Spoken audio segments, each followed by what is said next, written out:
Toxic relationships can take on a few different forms. Here we have 6 signs of bad relationships that many people either ignore or, worse, think are actually signs of a healthy relationship. Number 6. Buying the solutions to relationship problems.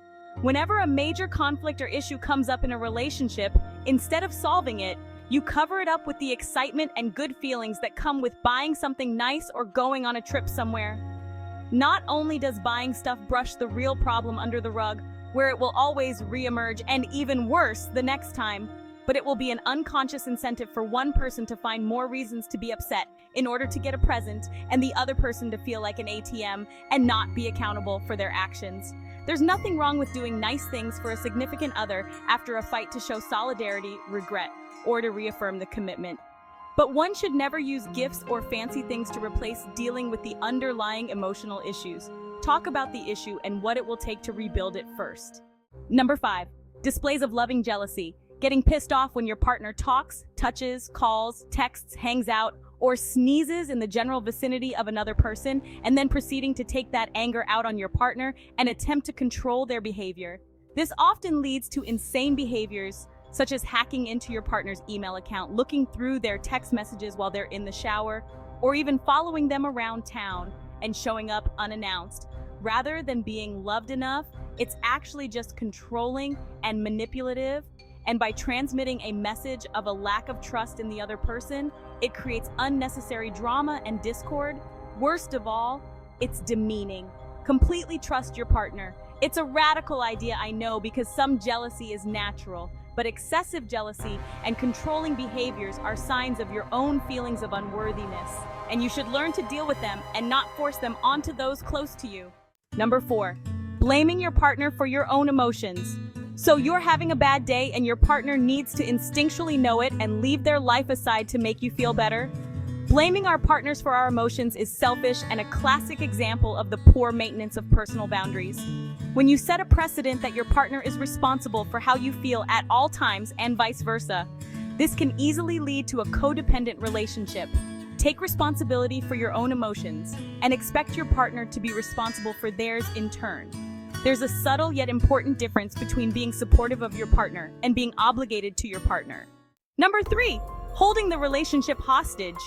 When one person has a simple criticism or complaint and blackmails the other person by threatening the commitment of the relationship as a whole.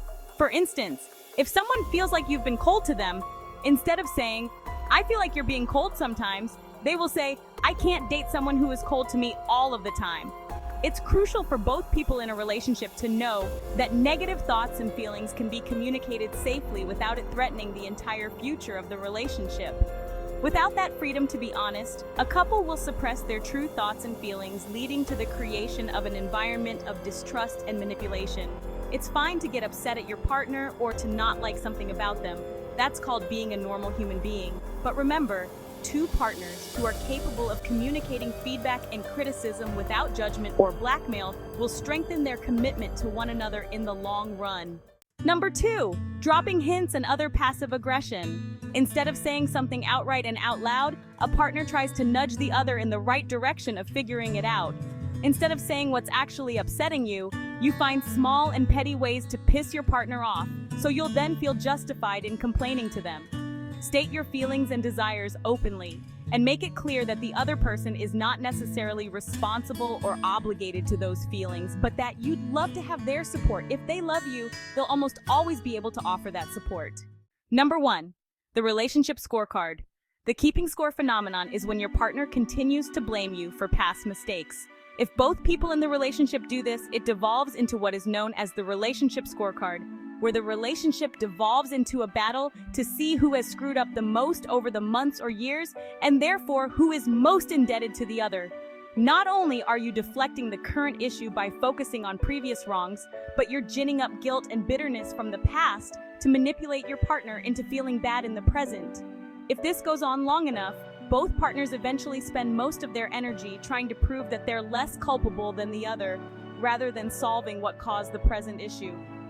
People spend all of their time trying to be less wrong for each other instead of being more right for each other. If something bothered you that much a year ago, you should have dealt with it a year ago. There you have them, 6 signs that can alert you about your relationship. Tell us in the comments which one was most surprising and give us a like and subscribe for more quick advice.